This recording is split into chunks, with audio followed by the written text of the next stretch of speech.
Fala, rapaziada! E aí, tudo bem com vocês? Aqui é o Brabo da Química e na aula de hoje nós vamos falar sobre o modelo atômico dos orbitais, dando sequência aí às nossas aulas sobre modelos atômicos. Pessoal, desde já peço para vocês que curtam o vídeo, compartilhem com seus amigos, se inscrevam no canal. Estou com a meta de chegar a 1000 inscritos e espero contar muito com o apoio de vocês para atingir esse meu objetivo. Vamos lá.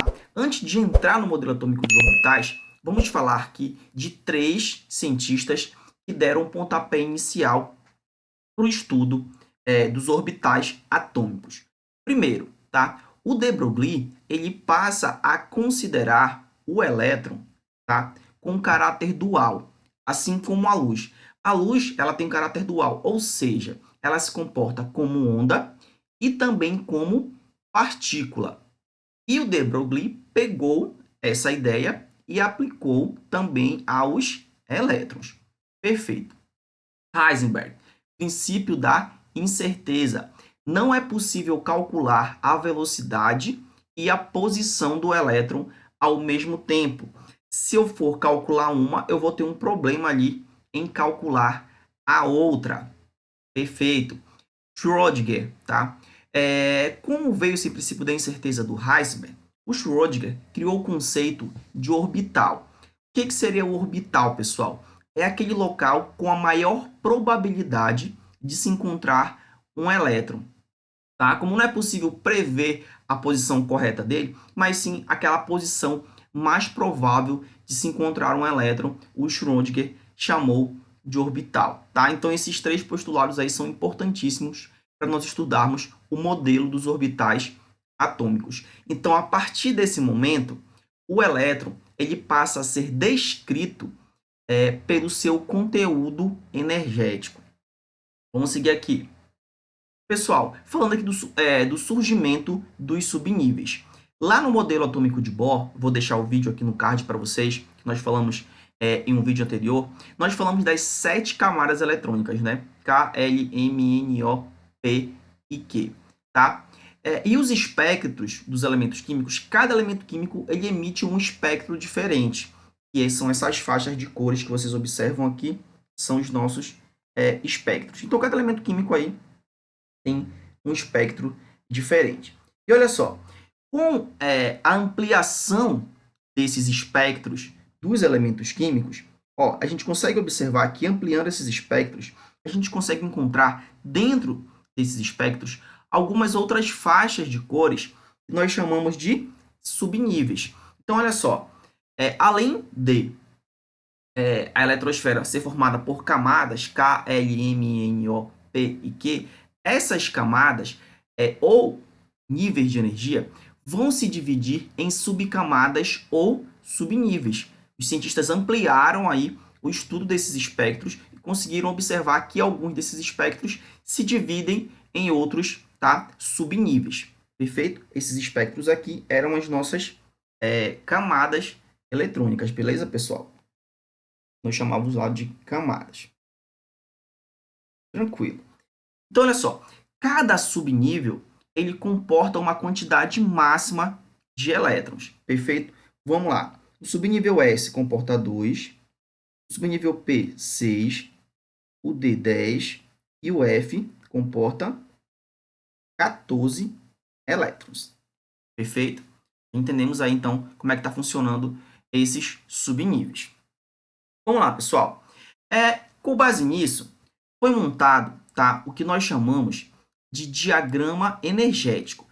Esse diagrama energético ele vai mostrar para a gente a divisão desses subníveis, perfeito? E a quantidade de energia aí de cada um, tá bom? Vamos lá, então. Eu tenho 7 níveis ou camadas, que são, deixa eu destacar aqui para vocês, K, L, M, N, O, P e Q. Tenho aí 7 níveis ou camadas. Perfeito. Cada nível ou camada desse, ele é representado por um número. Tá? Por exemplo, camada K representada pelo número 1, a L pelo número 2, a M 3, N 4, O 5, P 6 e Q 7. Esse número nós chamamos de número quântico principal. Perfeito. Aqui eu tenho os subníveis, né, pessoal? Vamos lá. Subnível S, o P, o D e o F, certo? Podem observar aqui. Dentro do subnível S, eu tenho 1S, 2S, 3S, 4S, 5S, 6S, 7S. Isso aqui é aquele diagrama de Linus Pauling né, que vocês conhecem lá da distribuição eletrônica. Perfeito. Aí aqui eu tenho dentro do subnível P, né, 2P, 3P, 4P, 5P, 6P e assim vai. Esses subníveis S, P, D e F, eles são representados, eles são chamados, na verdade, né, de número quântico azimutal. Perfeito? Vamos lá, pessoal. Como assim número quântico azimutal? O subnível S é o L0. O número quântico principal, azimutal, desculpa, pessoal, é o L, tá? O número quântico azimutal é o L. Então, o subnível S vai ser 0. Aqui o L vai ser 1 para o subnível P. Para o subnível D, o L vai ser 2. E para o subnível F, o L vai ser 3. Então, vai 0, 1, 2, 3. Tá? 0, 1, 2, 3. Então, o subnível S é 0. O P é 1. O D é 2. E o F é 3. Beleza, galerinha. Vamos lá. Vamos aqui para alguns conceitos importantíssimos, tá bom? Para poder estudar aí esses orbitais. Vamos lá.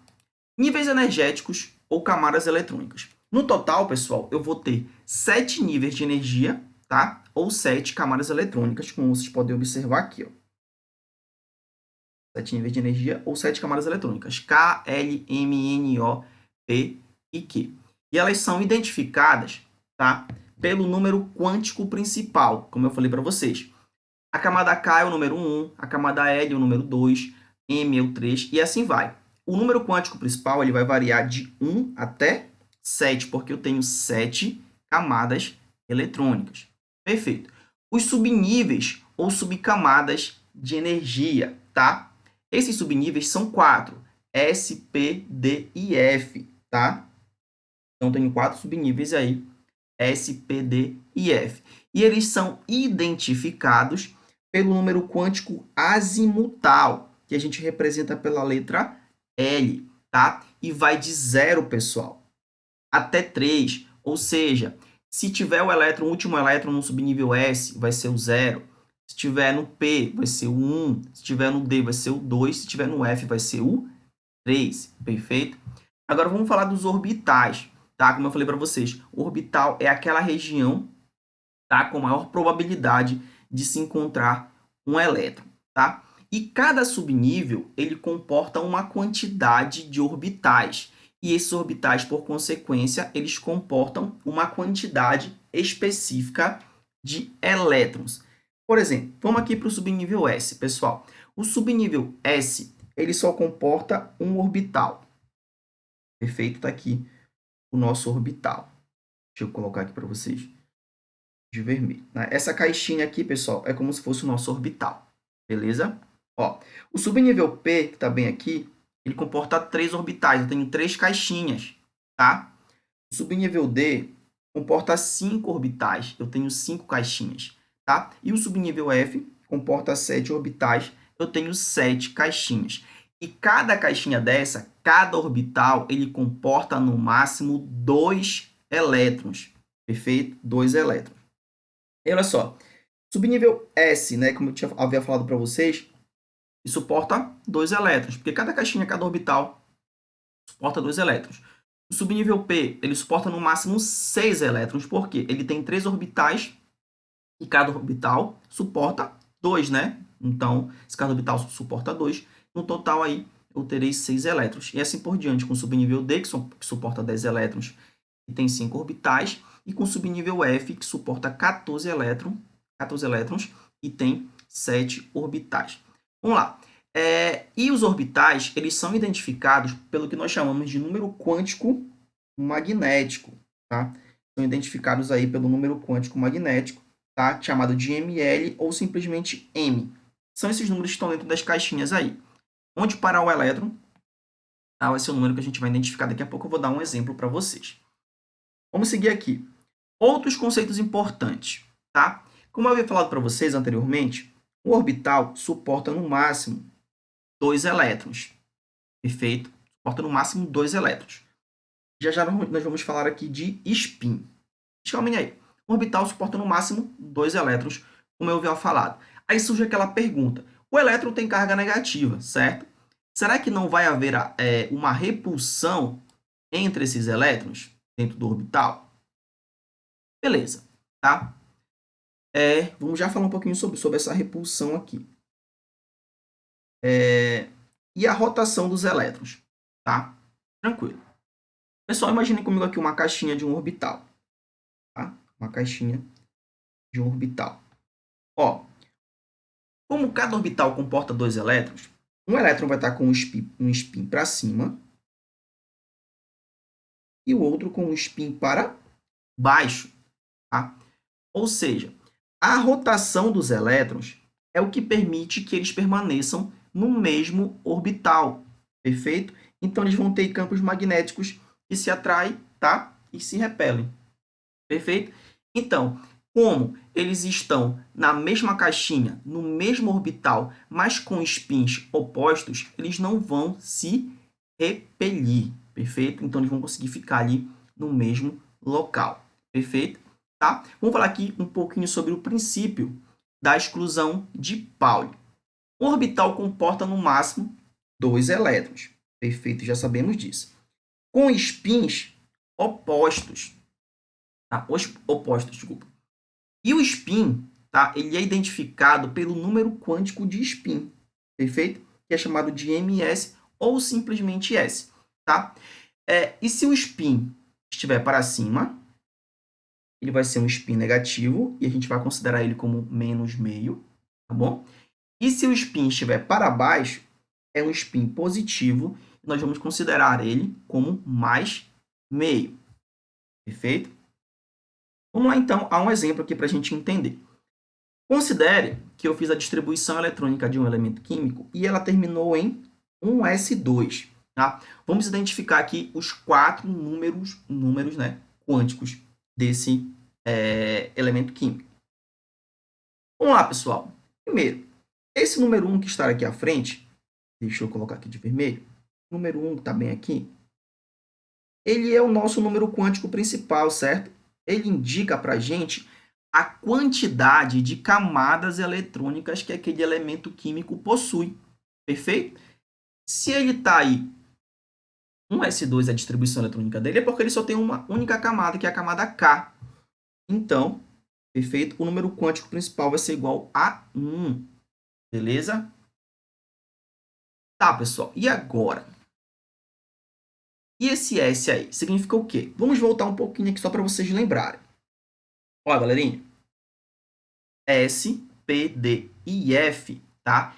Nós chamamos de número quântico azimutal, tá? Nós chamamos de número quântico azimutal. Vamos voltar lá também? Lembra? O L representa o S, o L0, né? S, o L igual a 1 representa o P, e assim vai, tá? O L2 representa o D e o L3 representa o F, tá? Vamos lá voltar, então, nosso exemplo, tá? Então, o número quântico azimutal aqui vai ser 0, porque o subnível aí é o subnível S, perfeito? Lembra que o número quântico principal, ele vai de 1 a 7, que são as camadas, tá? O azimutal, ele vai de 0 até 3, tá? Que são os subníveis, perfeito? E o ml, pessoal, o ml, tá? É o número quântico magnético, ele vai valer quanto? Vai valer 0. Por quê? Lembra que o orbital S, pessoal, desculpa, o subnível S, ele só suporta um orbital, só suporta uma caixinha. Se tem 2 elétrons, um primeiro spin vai ficar para cima e o segundo vai ficar para baixo. Olha só, como o segundo spin, que foi o último elétron que a gente adicionou aqui, ele ficou para baixo, então aqui ele vai ser mais meio. Então, olha só, o ml vai ser 0 e o número quântico de spin vai ser mais meio. Perfeito, pessoal? Tranquilidade? Deu para entender aqui? Só mais um exemplo para a gente finalizar. 4p2, vamos lá. O número quântico principal vai ser 4, porque ó, ele está aqui na frente, ele representa a camada eletrônica.